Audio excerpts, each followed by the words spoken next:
여러분 안녕하십니까? 9월 28일 토요일 광주 MBC 뉴스데스크입니다. 한국, 중국, 일본 문화장관이 문화도시와 스포츠 등 다양한 분야에서 교류 협력을 강화해 나가기로 했습니다. 유진용 문화체육관광부 장관과 차이오 중국 문화부 부장, 시모무라 하쿠분 일본 문부과학성 대신은 오늘 광주 김대중 컨벤션 센터에서 광주 공동 합의문을 채택했습니다. 합의문을 통해 세 나라는 문화유산 보호에 협력하고 문화 콘텐츠 산업과 문화예술 분야에서 교류 협력을 강화해 나가기로 했습니다. 또 광주시와 중국의 취안저우, 일본의 요코하마시를 각각 동아시아 문화도시로 선정했습니다. 유진용 문화부 장관과 강훈태 광주시장이 오늘 비공개로 단독 회담을 갖고 세계 수영대회와 문화전당 법인화 등 현안 문제를 논의했습니다. 이 자리에서 유 장관은 세계 수영대회 재정 지원과 문화전당 법인화 등의 문제는 국회에 법안이 제출될 예정인 만큼 국회의 논의 과정과 처리 결과를 존중하겠다고 말했습니다.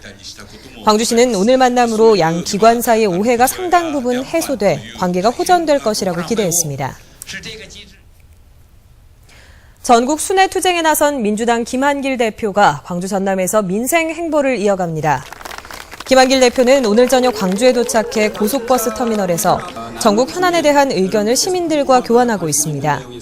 또 내일 무등산 정상 개방 행사에 참가한 뒤 전남 지역 순회 투쟁에 나서는 등 2박 3일 동안 광주 전남에 머물며 민심을 수렴할 예정입니다. 광주 전남 지역의 취업자 수는 증가하고 있습니다. 하지만 시간제 아르바이트 수가 크게 느는 등 고용의 질은 뚝 떨어졌습니다. 황성철 기자의 보도입니다. 대형 마트에서 시간제 아르바이트라는 노미애 씨는 하루에 6시간씩 일주일에 5일 근무를 합니다. 노 씨는 최근에 정규직화되면서 급여도 올라가고 후생복지시설도 사원급에 준하는 대우를 받아 그나마 여건이 나아졌습니다. 파트타임 때문에 이제 복지시설 같은 거 이런 게 저희가 혜택을 못 받았던 걸 지금은 이제 받을 수 있고 또 이제 명절 때 뭐라든지 성과금 이런 게 이제 다 같이. 현재 광주의 취업자 수는 70만 8천 명으로 전년 같은 달보다 2.8% 증가했습니다. 고용률도 56.8%로 0.6%포인트 상승했습니다. 자영업자가 약 19,000명 정도 증가한 것에 기인한 것입니다. 이에 따라 지난 3월 이후 약 5개월째 광주 지역의 고용 사정이 호전되고 있는 것으로. 하지만 고용의 질을 나타내는 취업 시간대별 근로자 수를 보면 상황은 좋지 않습니다. 광주의 36시간 이상 취업자는 46만 3천 명으로 전년 같은 달보다 4.1% 감소했습니다. 반면에 시간제 아르바이트 형태인 36시간 미만 취업자는 22만 1천 명으로 21.3%나 증가했습니다. 이는 36시간 이상 취업자 전국 평균 감소율 3.2%와 36시간 미만 취업자 증가율 12.4%에 비해서도 2배가량 높은 수치입니다. 따라서 고용 안정을 담보한 일자리를 충분히 늘리는 등의 개선책이 필요해 보입니다. MBC 뉴스 황성철입니다. 오늘 오전 11시 30분쯤 화순군 청풍면 화학산에서 약초를 캐던 47살 문모 씨가 온몸이 벌에 쏘여 중상을 입는 등 3명이 부상을 입었습니다.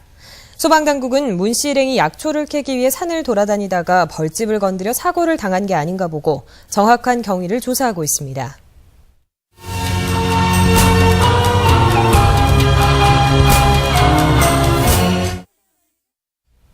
젊은 농업인의 꿈과 희망을 들어보는 순서, 오늘은 약초 농사를 짓고 있는 퇴직 공무원을 만나봅니다. 다른 이들의 건강에 도움을 줄 수 있어서 보람과 긍지를 느끼고 있다는 이 농업인을 조현성 기자가 소개합니다. 우체국에서 25년을 근무한 뒤 4년 전 명예퇴직을 선택한 김영대 씨. 퇴직과 함께 장성 충년산 자락에 터를 잡고 둥근 대마와 개똥쑥, 까마준과 같은 약성 강한 특수작물을 재배하고 있습니다. 처음 해보는 본격적인 농산일은 생각보다 훨씬 고되고 힘들었습니다. 이제 심는 것부터 수확해서 다듬고 그 상품으로 이제 판매까지 이루어지기 위한 그 과정이. 혼자 하는 약초 농사에 힘겨워하던 중 만난 새싹 삶. 비닐하우스 안에서 재배 용기를 층층이 쌓아 올려놓고 수경 재배를 합니다. 풀과 씨름할 일이 없어 좋고 최근 고급 식당을 위주로 수요도 많아지고 있어 힘이 납니다. 1기작, 2기작 많이 해야 2기작인데 이거는 5기작 정도는 충분히 할 수 있겠더라고요. 용기를 내 어렵게 시작한 만큼 특색 있는 농업을 하고 싶었고 충령산을 끼고 있는 지역적 특성을 감안해 약초 농사에 뛰어들었습니다. 마음고생, 몸고생도 적지 않지만 농산일을 택한 자신의 선택이 옳았음을 굳게 믿고 있습니다. 많은 사람들한테 건강을 되찾을 수 있게 하겠다라는 그런 생각이 들 때는 참 뿌듯한 그런 생각도 들고 농사와 함께 제2의 인생을 살며 고향 땅 충령산을 건강한 먹을거리도 풍부한 힐링푸드 밸리로 만들어 보겠다는 새로운 꿈을 키워가고 있습니다. MBC 뉴스 조현성입니다. 안철수 의원의 싱크탱크인 정책네트워크 내일이 내일 기자회견을 열고 광주 전남 실행위원들의 명단을 발표합니다. 정책네트워크 내일은 기자회견에서 호남 지역 실행위원들의 명단과 인선 배경, 앞으로의 역할 등에 대해 설명할 예정입니다. 광주 전남 실행위원은 50여 명으로 학계와 시민사회 인사, 기성 정치인들이 두루 포함된 것으로 알려졌습니다. 전남으로 귀농하는 인구가 급격히 늘면서 올해 3,000세대를 넘어설 것으로 보입니다. 전남도에 따르면 지난 2011년 1,500여 세대였던 전남 귀농 가구 수가 지난해에는 2,500여 세대로 늘었고 올해는 3,000세대를 넘어설 것으로 보입니다. 전라남도는 귀농 세대가 지속적으로 증가하면서 서울을 비롯한 수도권 귀농 교육기관을 방문해 귀농 지원 내용을 안내하는 설명회 등을 개최하고 있습니다. 전라남도의 국가 중요 시책 참여도가 전국 최하위인 것으로 나타났습니다.